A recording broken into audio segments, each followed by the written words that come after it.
اس لفظ کو ظاہر کرنے کے لیے، واضح کرنے کے لیے، تو وہ خفی الدلالہ. اور خفی الدلالہ کی پھر 4 اقسام ہیں، اور یہ 4 اقسام ترتیب کے اعتبار سے، جیسے ظاہر میں ہم نے کہا تھا کہ وہ بھی ظاہر ہے لیکن اس سے زیادہ قوی نص ہے، اس سے زیادہ قوی مفسر ہے، اس سے زیادہ قوی کیا ہے، محکم ہے. اسی طرح سب سے کم خفا کس میں ہے، وہ خفی میں ہے، اس کے بعد مشکل ہے، اس کے بعد مجمل ہے، اور اس کے بعد متشابہ ہے. اور جو وجہ تقسیم ہے وہ بھی میں نے عرض کر دی تھی. یعنی وجہ تقسیم سے مراد ہے کہ یہ تو ہم نے تقسیم بڑی کر دی، اعتبار کیا ہے، ظہور اور خفا، لیکن اب ہم خود تقسیم ظاہر اور نص مفسر محکم کی جو کر رہے ہیں، اس میں وجہ تقسیم کیا ہے، وہ بھی عرض کی تھی میں نے، وہ بھی کوئی ساتھ بتائیں کہ وہ وجہ تقسیم کیا ہے. محتمل تعویل ہو، غیر محتمل تعویل ہو. محتمل تعویل ہوگا تو لفظ ہر چیز میں ظاہر کی جتنی بھی اقسام ہے صیغے سے کلام واضح ہوگا نا. تو صیغے سے کلام واضح ہے لیکن اس مقصد کے لیے متکلم لے کر نہیں آیا تو وہ کیا ہے، ظاہر ہے. اس مقصد کے لیے لے کر آیا ہو تو وہ نص ہے. لیکن ظاہر اور نص دونوں میں کیا ہے، تعویل، تخصیص اور نسخ کے احتمالات پائے جاتے ہیں، چاہے وہ احتمالات بعید ہوں اور ان احتمالات کی وجہ سے اس لفظ کی دلالت پر کوئی فرق واقع نہ بھی ہو رہا ہو، لیکن احتمال کے درجے میں تو موجود ہے. تعویل کس کی ہوتی ہے، تعویل خاص کی ہوتی ہے. تخصیص کس کی ہوتی ہے، تخصیص عام کی ہوتی ہے. اور نسخ دونوں کا ہو سکتا ہے. بات واضح؟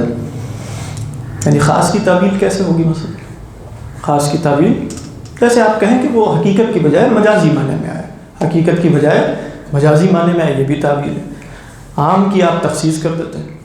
یہ نص میں بھی ہو سکتا ہے، ظاہر میں بھی. مفسر میں کیا ہوتا ہے، ابھی ہم وہ پڑھ رہے ہیں، ہم نے ظاہر شروع کیا تھا.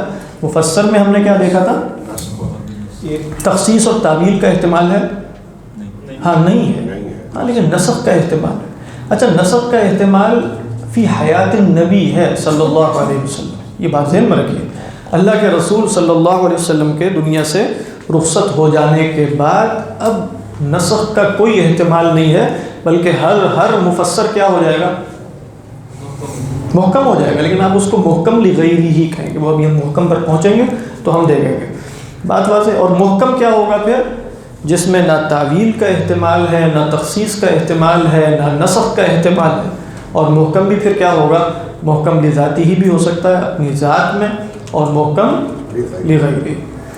پچھلی نشست میں ہم نے جو بات شروع کی تھی وہ ظاہر پر تھی، اور ظاہر کی میں نے تعریف عرض کی تھی. کوئی صاحب بتائیں گے کہ ظاہر کی تعریف کیا ہے؟ طاہر عزیز صاحب بتا لیں. اسم الکلام ظاہر مراد به لسامع بصیغۃ من غیر سوق، من غیر سوق، سوق نہیں سوق. ہاں کیا مراد ہے، اب اس کے ترجمہ طاہر عزیز صاحب بتائیں. یعنی جس میں متکلم کی مراد سامع کے لیے لفظ سے ظاہر ہو جائے، متکلم کی مراد سامع کے لیے لفظ سے ظاہر ہو جائے، اگرچہ متکلم اس کو اس لفظ، اس معنی کے ظہور کے لیے اصالتاً نہیں لے کر آیا. طبعاً لے کر آیا ہے لیکن اصالتاً نہیں لے کر آیا. اور اس میں 3 احتمال بھی پائے جائیں. بس یہ بھی ہم نے بتایا تھا نا، وہ بھی تفسیر میں یا تعریف میں شامل کر لیں. وہ 3 احتمالات کیا ہیں، یعنی کلام جس کی مراد ظاہر ہو جائے لفظ سے، ٹھیک ہے، من غیر سوق. اور 3 احتمالات کیا ہیں، تخصیص، تعویل اور نسخ. یعنی تخصیص، تعویل اور نسخ کا احتمال رہے گا تو تب یہ کیا ہے، ظاہر ہے. بات ہے. پچھلی دفعہ ایک مثال دی تھی جس پر کافی دیر بحث مباحثہ ہوتا رہا، وہ یہ تھا کہ الذین یأکلون الربا لا یقومون الا کما یقوم الذی یتخبطہ الشیطان من المس. کہ وہ لوگ جو سود کھاتے ہیں ان کے ساتھ یہ ہوگا. گویا سود کی حرمت اسٹیبلش ہو چکی ہے، بتایا جا چکا ہے کہ سود حرام ہے. پھر کہا کہ ذالک بانہم، ان کے ساتھ کیوں ہوگا ایسے، ذالک بانہم قالوا انما البیع مثل الربا، اس لیے کہ وہ یہ کہتے ہیں کہ بیع اور ربا ایک جیسی شے ہے. اور اللہ تعالیٰ فرماتے ہیں ایک جیسی کیسے، وَأَحَلَّ اللَّهُ الْبَيْعَ وَحَرَّمَ الرِّبَا. تو یہ جو لفظ ہے أَحَلَّ اللَّهُ الْبَيْعَ وَحَرَّمَ الرِّبَا، یہ کس معنی میں ظاہر ہے، کس معنی میں نص ہے؟ تفریق میں نص ہے، کیونکہ یہ کلام یہ بتانے کے لیے آیا کہ بھئی میں بتانے لگا ہوں، پہلی دفعہ سن لو سود حلال ہے، سود حرام ہے، بے حلال، وہ تو بتایا جا چکا ہے پہلے. تو اصل مقصد لانے کا کیا ہے کہ تم یہ کہتے ہو کہ یہ ایک جیسے ہم بتاتے ہیں ایک جیسے نہیں ہے. وجہ تفریق کیا ہے؟ یہ حلال ہے، یہ حرام. وجہ تفریق کیا ہے؟ یہ حلال ہے، یہ حرام ہے. تو یہ کلام اصالتاً وجہ تفریق کے لیے آیا، اور تبان کس کے لیے آیا؟ جو بالکل ظاہر ہے معنی، قطعی دلیل کے ساتھ ظاہر ہے. وہ کیا ہے کہ حلال اور حرام ہونا بھی پتہ چل رہا ہے. تو ظاہر کس معنی میں؟ اس معنی میں. اسی طرح آپ دیکھیے ایک اور آیت دیکھیں جی. نہیں، تعویل تخصیص اور نسخ. ہاں تنسیخ نہیں میں کہہ رہا تھا، میں نسخ کہہ رہا ہوں. تنسیخ جس کو آپ نے لکھا ہے وہ ہے تخصیص. ٹھیک ہے، تنسیخ بھی آپ کہہ سکتے ہیں. ویسے اگر آپ نے ایک ہی وزن پہ چلنا ہے تو آپ کہیں تعویل تخصیص تنسیخ، یہ تینوں احتمالات پائے جاتے ہیں. کیونکہ آپ نے فرمایا کہ اب اس جو آیت ابھی ہے اس میں بیع اور ربا میں جو تفریق ہے یہ اس کا ظاہر مطلب ہے. یہ تو میں نے تو الٹ کہا، میں نے کہا یہ نص، اس معنی میں یہ نص ہے. اور ظاہر کیا ہے؟ بیع اور ربا میں تفریق جو ہے اس معنی میں نص ہے. ہاں اس معنی میں نص ہے. اور ظاہر کس معنی میں؟ حلال اور حرام ہونے کے معنی میں ظاہر. دیکھیے ایک اور آیت دیکھیے، اللہ تعالیٰ فرماتے ہیں آیت فَانْكِحُوا مَا طَابَ لَكُم مِّنَ النِّسَاءِ. فَانْكِحُوا مَا طَابَ لَكُم مِّنَ النِّسَاءِ. فَانْكِحُوا طَابَ لَكُم، یہ آیت تو مردوں کو پسند ہوتی ہے.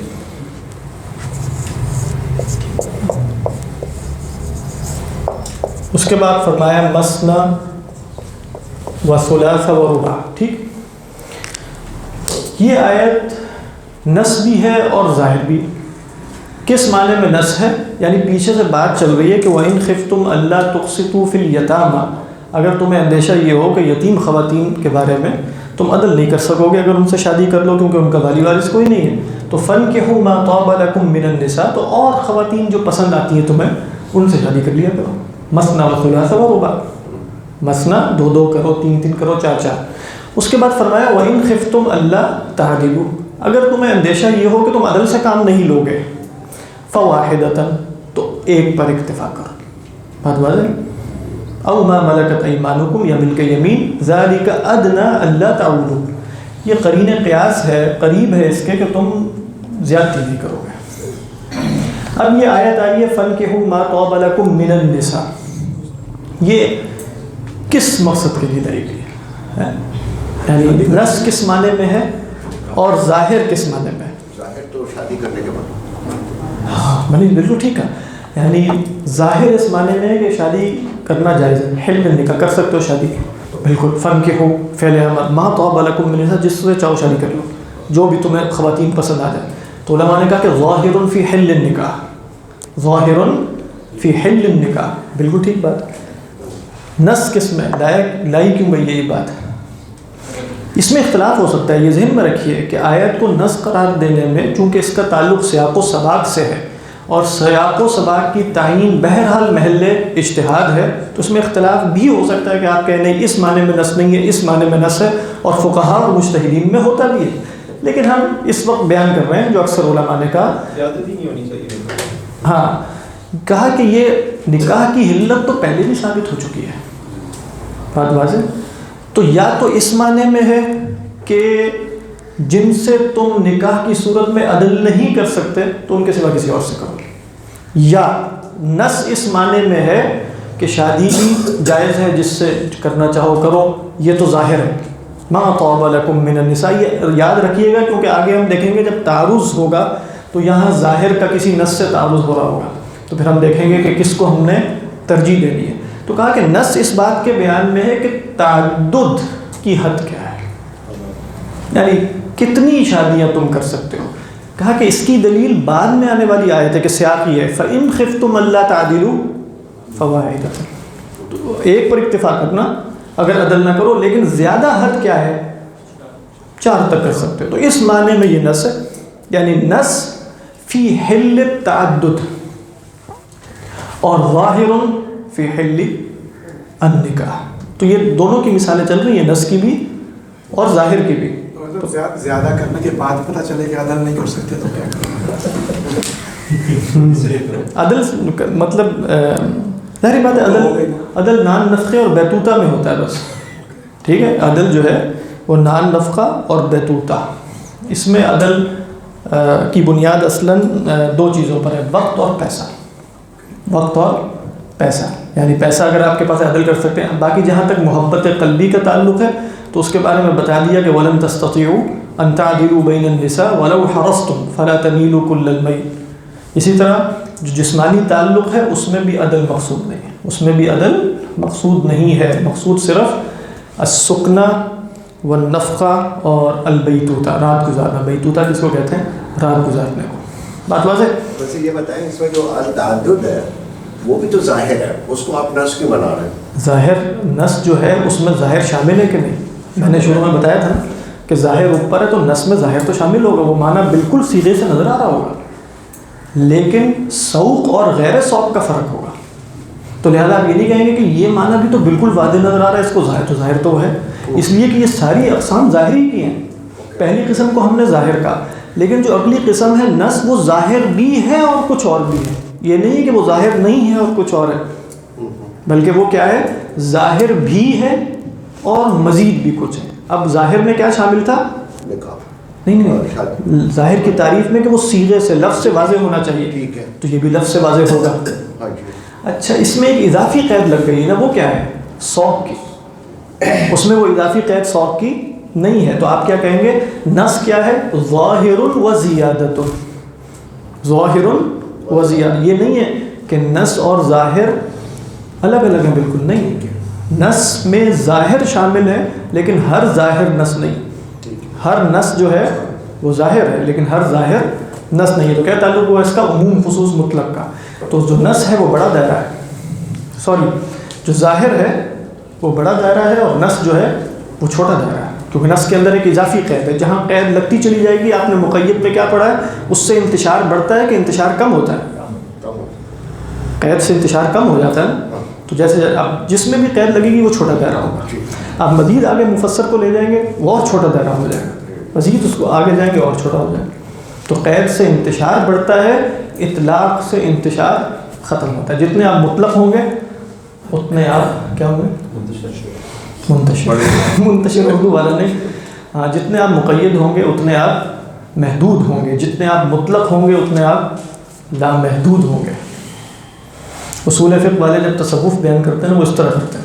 آپ دیکھیں کچھ علماء ایسے ہیں جو اصولی، جیسے شیخ احمد زروق ہیں اور اس طرح کے لوگ، تو وہ چونکہ اصول فقہ کے ماہر ہیں، اصول فقہ، تو جب وہ تصوف میں بھی آئے تو انہوں نے اصول فقہ کی طریقوں نے بتایا اطلاق اور تقیید. تو آپ جیسے تصوف پڑھتے ہیں وجود مطلق ہے مثلا اور فلاں، وجود مطلق کا تو پھر مطلب ہوگا کوئی قید نہیں ہے اس کے اندر. اور دین کا مقصد کیا ہے؟ آپ مطلق ہو جائیں، مقید نہ.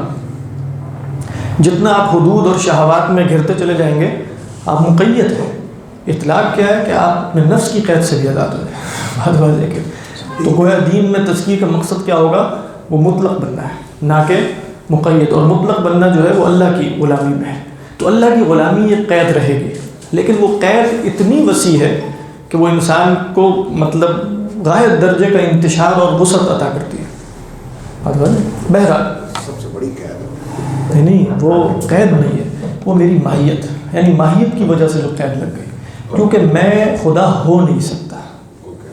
اب میں خدا ہو نہیں سکتا تو جب یہ میری ماہیت میں داخل ہو گیا تو قید اصلاً ماہیت کے باہر سے آئے گی. اب اس قید کے سوا اگر آپ نے ہر قید مٹا دی، اس قید کے سوا آپ نے ہر قید مٹا دی تو آپ مطلق، آپ کیا؟ آپ بس ماہیت ہیں. اور آپ کی ماہیت کیا ہے؟ معبود، عبد ہونا. سوری، بات واضح ہوگی. مثال سے فَانكِحُوا مَا طَابَ لَكُم مِّنَ النِّسَاء کیا ہے؟ ظاہر فی حل النکاح، اور نص فی عدم الجور مثلا، یا نص فی تعدد. جی سر اس وقت ہم ڈسکس کر رہے ہیں وہ تعبیر، تخصیص اور تنسیخ کے بارے میں، رائٹ؟ ایسے ہی ہے نا؟ نہیں، ابھی تو ہم یہاں نہیں پہنچے.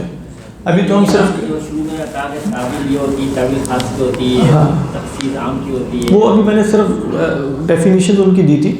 ابھی تو ہم کہہ رہے ہیں کہ ظاہر کیا ہوتا ہے اور نسخ کیا ہوتا ہے. اب ان دو جگہوں پر ہم یہ کہیں گے کہ ان میں نسخ کا، ابھی ہم آگے پر آپ کہیں گے فَانكِحُوا مَا طَابَ میں تو نبی کی بیویاں بھی شامل ہیں کہ نہیں، صلی اللہ علیہ وسلم ورضی اللہ عنہم شامل ہے نا. تو آپ کہیں گے تخصیص کا، وہ ہم دیکھیں گے وہ کسی اور جگہ پر نص سے ٹکرانے کی وجہ سے. بات واضح. تو اب ہم دیکھ رہے ہیں کہ یہاں ما طاب لکم میں اگرچہ تو آ تو گیا ما جو بھی، لیکن ما عموم ہے نا. ما اس کے اندر احتمال ہوتا ہے کہ نہیں تخصیص کا؟ ہوتا ہے نا احتمال. تو یہ مراد ہے کہ ما میں سب خواتین شامل ہیں یا کچھ نہیں بھی شامل؟ بات ہے. تو ہم کہیں گے کچھ نہیں بھی شامل. تو تخصیص کا احتمال رہا، اس لیے یہ ظاہر ہے، اس لیے یہ نص ہے. نص اور ظاہر دونوں میں تخصیص، تعویل اور تنسیق کا احتمال پایا جاتا ہے. لیکن وہ ہم جب تعارض آئے گا نا پھر دیکھیں گے کہ یہ فلاں اس سے ٹکرا رہی ہے. ابھی صرف آپ اس پر فوکس کرنے کی کوشش کریں کہ ظاہر اور نص کیا ہوتا ہے. سر وہ ٹھیک ہے، لیکن شاید میرا اس سوال جو ہے نا وہ میرے کنفیوژن پہ ظاہر ہو جائے.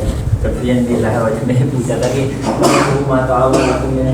اس میں ہم یہ آپ اس وقت ہم نہیں کر رہے ڈسکس، لیکن اس کے فقہاء جو ہے یا علماء جو ہے اس سے تو یہ بھی لیتے ہیں کہ فریضہ ہے، فرض ہے کہ نہیں ہے. اچھا یعنی آپ کہہ رہے ہیں فعل امر. ہاں یعنی آپ یہاں یہ اب اگرچہ یہ اس وقت ہمارا موضوع نہیں ہے، لیکن آپ کہیں گے کہ ان کے ہو جو ہے وہ خاص ہے. امر کس کی اقسام میں سے؟ امر کے اندر جو ہے وہ حقیقت کیا ہے؟ وجوب. ٹھیک ہے. تو گویا نکاح کرنا جو ہے وہ واجب ہے. ٹھیک. یعنی لیکن اس کی تعویل کی گنجائش ہے. تخصیص کی خاص کی تعویل ہوتی ہے کہ تخصیص؟ تعویل کی گنجائش ہے. ہاں ہے، اگر کوئی اور دلیل قطعی. اب وہ دلیل قطعی کیا ہے اس میں اختلاف ہو سکتا ہے، لیکن فقہاء یہ کہتے ہیں کہ ہاں دلیل قطعی موجود ہے. وہ ہاں کچھ سلف نے شادی نہیں کی اور وہ کہتے ہیں کہ شادی کرنا مستحب ہے، واجب کسی کے ہاں نہیں ہے. اگر کسی کے ہاں واجب ہے تو وہ خاص اس شخص کی حالت کے اعتبار سے، اپنے عموم کے اعتبار سے کیا ہے؟ مستحب. اور اپنے عموم کے اعتبار سے اس میں اختلاف کیا. بس امام شافعی نے علیہ الرحمہ وہ فرماتے ہیں کہ مباح ہے، مستحب نہیں ہے. وہ کس وقت مستحب مباح کہہ رہے ہیں اگر کہ انسان اگر علم و تعلم میں مشغول ہے اور اسے پتہ ہے کہ اگر وہ شادی نہیں کرے گا تو وقوع زنا میں نہیں ہوگا، حرام میں نہیں ہوگا، تو کہتے ہیں پھر محض مباح ہے اس کے لیے. محض مباح ہے اذا لم یخف الوقوع فی الزنا. حضرات یہاں تک بات سمجھ میں آ گئی نا؟ تو یہ ہے نص اور ظاہر کا مفہوم. اب ایک اور بات ذہن میں رکھیے، نص کے دو اطلاقات ہیں. نص کے دو اطلاقات، ایک فقہی اطلاق ہے اور ایک ہے اصولی اطلاق. فقہی اطلاق کا مطلب یہ ہے کہ جب آپ فقہاء کے کلام میں پڑھتے ہیں نص ہے یہ، تو اس سے مراد کیا ہوتی ہے؟ قرآن کی کوئی آیت اور یا کوئی حدیث، یہاں تک کہ صحابہ کا کلام بھی. وہ کیا کہتے ہیں؟ یہ تو نص سے ثابت ہے. تو کیا وہ نص سے ثابت ہونے میں اصولی معنی میں نص لے رہے ہیں؟ نص ہم کس کو کہہ رہے ہیں؟ ہم نے ایک تعریف متعین کی ہے نا کہ جس میں معنی ظاہر ہو اور لفظ ہی سے ظاہر ہو. وہ نص اس معنی میں نہیں بولتے. قرآن کی کوئی بھی آیت نص ہے، چاہے وہ خفی ہو چاہے وہ مجمل ہو.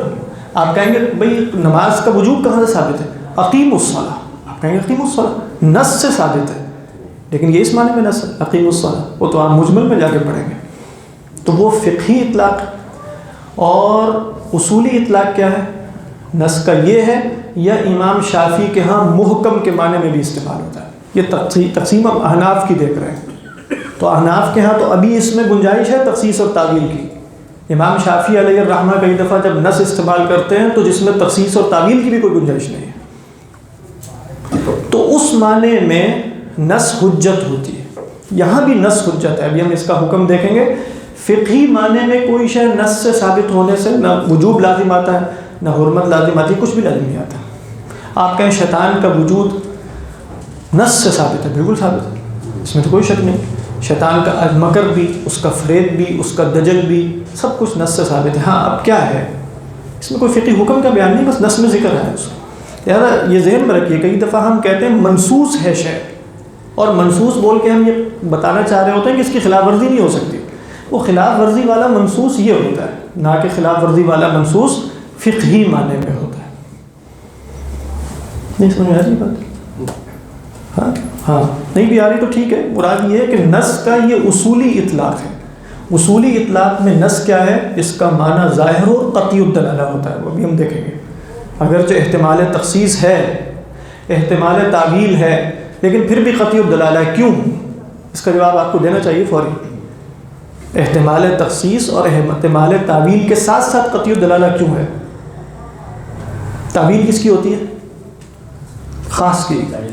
تخصیص کس کی ہوتی ہے؟ عام کی. اور دونوں احناف کے ہاں کیا ہے؟ قطعی الدلالہ. یہ ذہن پر کی. تو گویا محض احتمال سے ان کے ہاں دلالت کی قطعیت میں کوئی فرق نہیں واقع ہوتا جب تک اس احتمال پر کوئی دلیل قائم نہ ہو. تو احتمالات تو بہت سے وارد ہوتے ہیں. لہٰذا جب ہم کہیں گے کہ نص سے ثابت ہے بمعنی نص سے اصولی، تو اس کو ماننا، اس پر عمل کرنا لازم ہو جائے گا. لیکن اگر آپ کہیں نص سے فقہی، تو دیکھا جائے گا وہ دلالت میں کس مرتبے پر. نص فقہی سے مراد ہے کہ ہر آیت کو نص کہا جاتا ہے، ہر حدیث کو نص کہتے ہیں، کلام صحابہ کو بھی نص کہہ دیتے ہیں. تو اس معنی میں استعمال ہو جاتا ہے منصوص. لیکن اس معنی میں منصوص ہونے کا مطلب یہ نہیں کہ وہ اپنی دلالت میں قطعی ہے. نص ہونے کا مطلب کیا ہے کہ وہ اپنی دلالت میں قطعی ہے. سمجھ میں آ رہی ہے بات؟ اس کو یہ کہہ سکتے ہیں کہ لغوی معنی میں جو ہے وہ فقہی اور جو اصطلاحی معنی میں ہے وہ اصولی. ہاں صحیح، کیونکہ نص نص لغوی معنی میں فقہی معنی کے قریب ہے. اگر جو اس کے اندر بھی جو ٹیکسٹ کا مفہوم آ گیا، کوئی لکھی ہوئی بات، کوئی کہی ہوئی بات، وہ محض نص کے اندر ویسے مفہوم ہے ظاہر ہونے کا. یعنی لغوی مفہوم کیا ہے؟ نص کا ظاہر ہونا. نص نصو کا مطلب ہوتا ہے کوئی بات وضاحت کے ساتھ کہنا. اسی لیے آپ سٹیج کو کیا کہتے ہیں؟ منصہ. اردو میں بھی بولتے ہیں نا منصہ شہود. منصہ بولتے ہیں، منصہ عربی میں تو منصہ ہے. منصہ. تو منصہ کیا ہے؟ جہاں آپ مخفی تھے وہاں پہنچیں گے تو اب وہ سٹیج تھوڑا اوپر ہوگا نا، اب سب کو نظر آنا شروع ہو جائیں. تو آپ پہلے گویا خفی الدلالہ تھے تو اب نص بن گئے اگر چاہیے ظہور کے مفہوم میں. تو گویا اب آپ کہیں گے کہ اسی لیے کہا جاتا ہے نا کہ جو اب اسٹیج کے معنی میں سوشل میڈیا وغیرہ کا بھی لفظ ایک استعمال ہوتا ہے نا، پلیٹ فارم ہے. ہاں وہی معنی مفہوم ہے. اب آپ وہاں جب آ جاتے ہیں اس پلیٹ فارم پہ تو ہم مشہور ہو جاتے ہیں. پہلے آپ خفی تھے، اب آپ نص بن گئے. اس کے بعد آپ نس جاتے ہیں دنیا سے. خیر، اچھا یہ بات ہو گئی نص کا فقہی اطلاق اور نص کا اصولی اطلاق. دوسری بات یہ ہے کہ ظاہر کا جو ابھی ہم نے بیان کیا، اس کے بھی دو اطلاقات ہیں. ٹھیک، دو اطلاقات. ایک اطلاق تو ابھی جو میں نے آپ کو بتایا وہ کیا ہے؟ اصولی معنی میں کہ ظاہر وہ ہے جو کلام معنی کلام ہی سے ظاہر ہو، کوئی باہر کی حاجت نہ ہو. ٹھیک ہے، سامع کو فوراً سمجھ میں آ جائے اگر وہ اس زبان کا سننے والا ہے اور جاننے والا ہے. یہ ظاہر کا اصولی معنی. ظاہر کا کلامی معنی بعض متکلمین کے ہاں اس معنی میں استعمال ہوتا ہے جو نص سے، نص اب یہاں کس معنی میں بول رہا ہوں؟ فقہی معنی میں.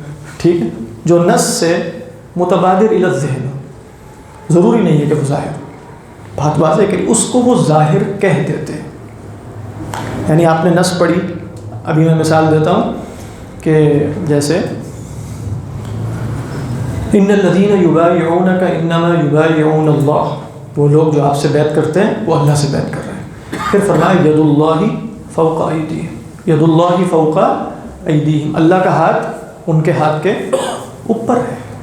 ٹھیک، یہاں متبادر الی الذہن آ سکتا ہے نا پڑھنے والے کے ذہن میں کہ ظاہر معنی کیا ہے کہ اللہ کا ہاتھ ہے. بات واضح کریں، اللہ کا ہاتھ ہے. اب یہ ظاہر معنی کیا اصولی طریقے پر ظاہر ہے؟ بات واضح. جو جیسے آپ کہتے ہیں نا قرآن مجید کے ظواہر سے تجسیم کا عقیدہ ذہن میں آ جاتا ہے، قرآن مجید کے ظواہر سے، اور ہم ظواہر کی تعویل کرتے ہیں. جیسے امام راضی فرمائیں گے، ان کی جو کتاب ہے کون سی والی، جو تاسیس التقدیس ہے مثلا، اس میں فرمائیں گے قرآن کی ظواہر ہے تو ظواہر کی ہم تعویل کریں گے، کیونکہ ہم کہہ رہے ہیں کہ ظاہر کی بھی تخصیص و تعویل ہو سکتی ہے. تو یہ ذہن میں رکھیے کہ وہ کئی دفعہ اس مفہوم میں نہیں بول رہے ہوتے جو اصولی مفہوم ہے. وہ ظاہر سے مراد یہ کہ اگر آپ آیت کو پڑھیں گے اور دقت کے ساتھ پڑھیں گے تو وہ معنی بھی ظاہر نہیں رہے گا اصولی سطح پر. لیکن ایک عام آدمی جب پڑھتا ہے تو متبادر الی الذہن کیا ہو جاتا ہے کہ یہاں گویا خدا کے ہاتھ کا ذکر ہے، یہ ظاہر معنی ہے. یا آپ کہیں کہ ان ربکم اللہ الذی خلق السماوات والارض فی ستۃ ایام ثم استوى علی العرش.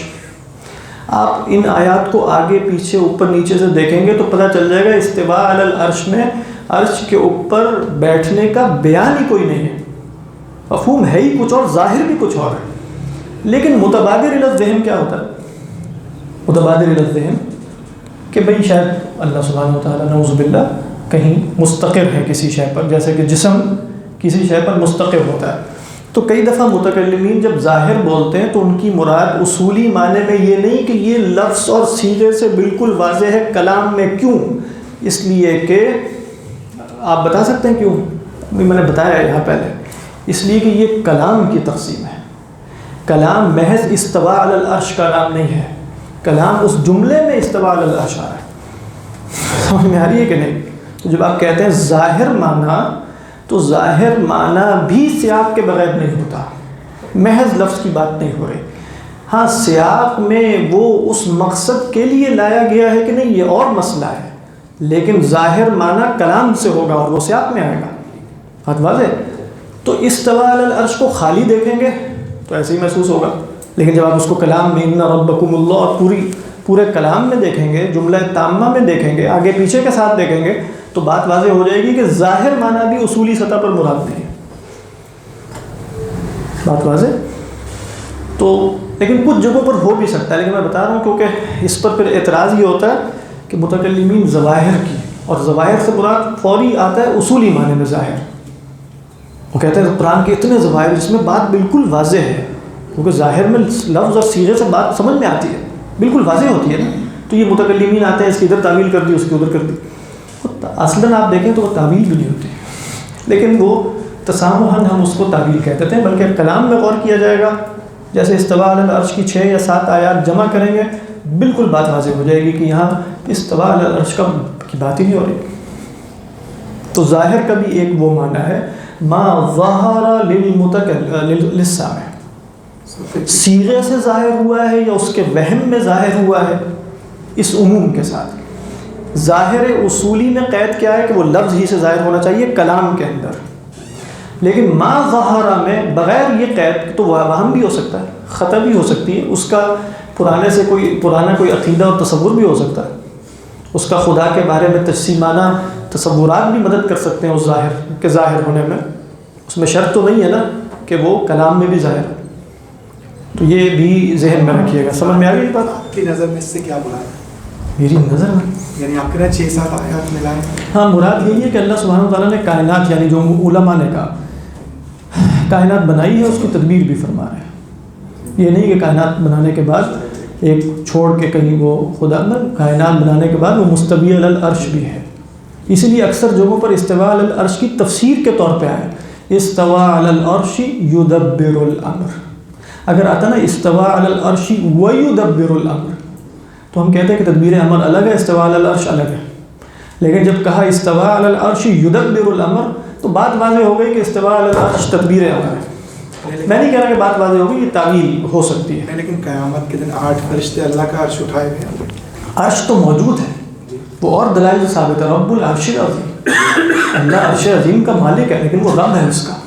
تو فرشتوں کو بھی اسی نے اٹھایا ہوا ہے اور عرش کو بھی وہی اٹھائے ہوئے ہیں. تو فرشتے خدا کو نہیں اٹھائیں گے، نعوذ باللہ خدا کے عرش کو اٹھائیں گے. اور عرش کا مفہوم یہ نہیں ہے کہ نعوذ باللہ خدا اس پر بالفعل موجود ہے. نہیں، قیامت والے دن آپ کیا کہتے ہیں؟ نہیں، اس میں بھی خدا کا ذکر نہیں ہے. وَيَحْمِلُ عَرْشَ رَبِّكَ فَوْقَهُمْ يَوْمَئِذٍ ثَمَانِيَةٌ، آپ کے رب کا عرش اٹھائیں گے. لیکن اس سے یہ تو نہیں پتہ چلا کہ آپ کے رب کے عرش سے مراد یہ ہے کہ رب عرش پر، بلکہ بتایا رب العرش العظیم. یہ نسبت جو ہے وہ مربوب اور ربوبیت کی ہے، یعنی اللہ رب ہے عرش کا. تو رب ہونے کا مطلب کیا ہے؟ خالق بھی ہے، پالنہار بھی ہے، اس کی دیکھ بھال کرنے والا بھی ہے، اس کی حفاظت، اس کو بقا دینے والا بھی ہے، اس کو قائم رکھنے والا بھی ہے. سب خدا ہی ہے. تو فرشتوں کا بھی رب کون؟ تو ان دین تو رب ہی ہے. یعنی فرشتوں کو بھی وہی تھامے ہوئے. تو اگر انہوں نے عرش کو تھاما ہے تو عرش کو کس نے تھاما؟ خدا نہیں تھاما، اللہ سبحانہ و تعالیٰ. بہرحال جی آپ جو ظاہر اور نص پڑھا رہے ہیں اور اس کے بعد آپ نے بتایا نص قرآنی نص بھی ہوتی ہے جس کو فقہ میں نص کہتے ہیں، اور جو ہم پڑھ رہے ہیں یہ ایک اصولی نص ہے. یہاں تک تو سمجھ آئی تھی. ہاں، اس کے بعد غائب ہو گئے.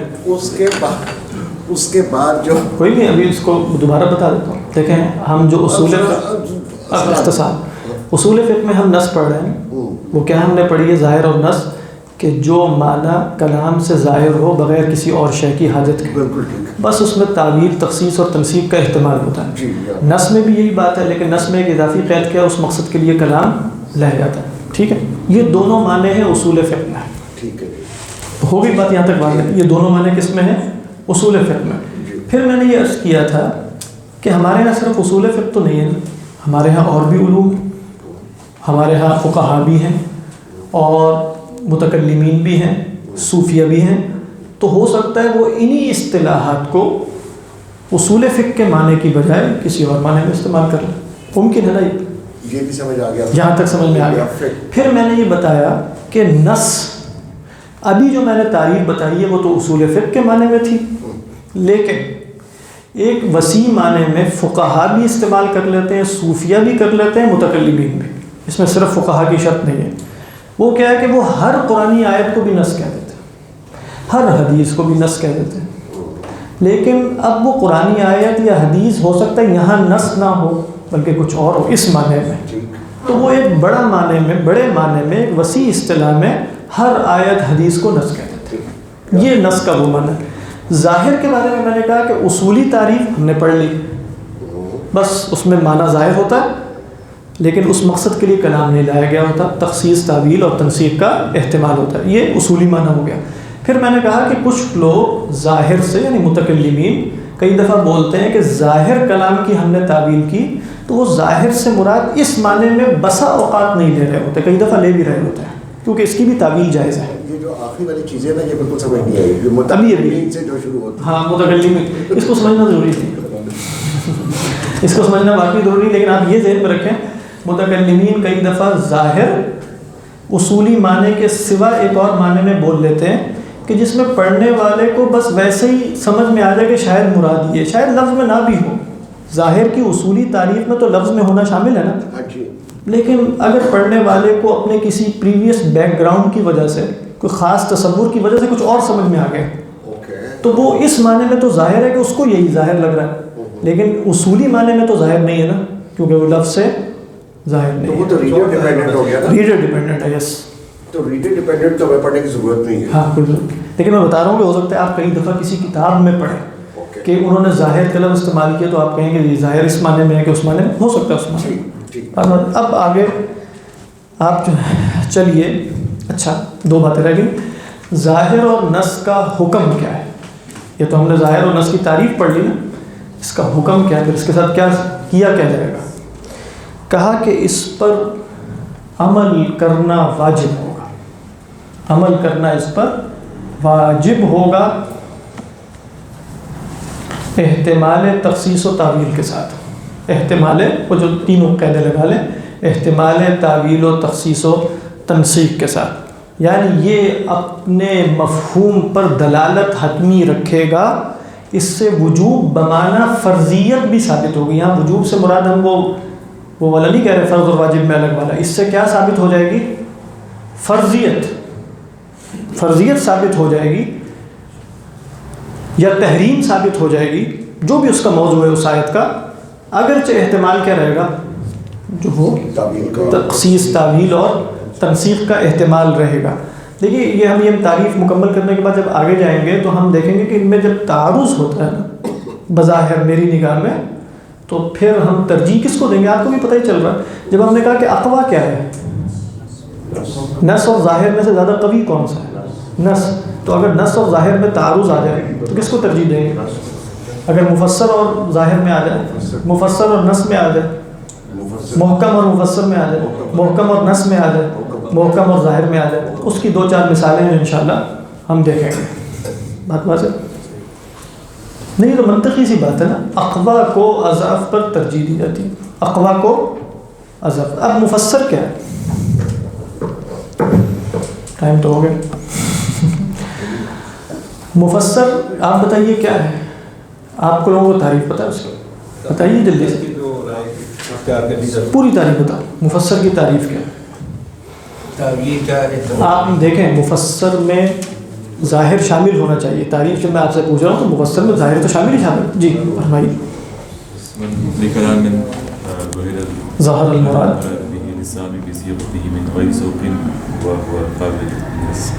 ولا يحتمل، یہ بھی کر لو، اس میں احتمال نہیں ہے نہ تعویل کا نہ تخصیص کا. تعبیر بالنص، دیکھیں ہم نے کہا کہ بھئی صیغے سے مراد تو مفسر میں بھی ظاہر ہونی چاہیے نا.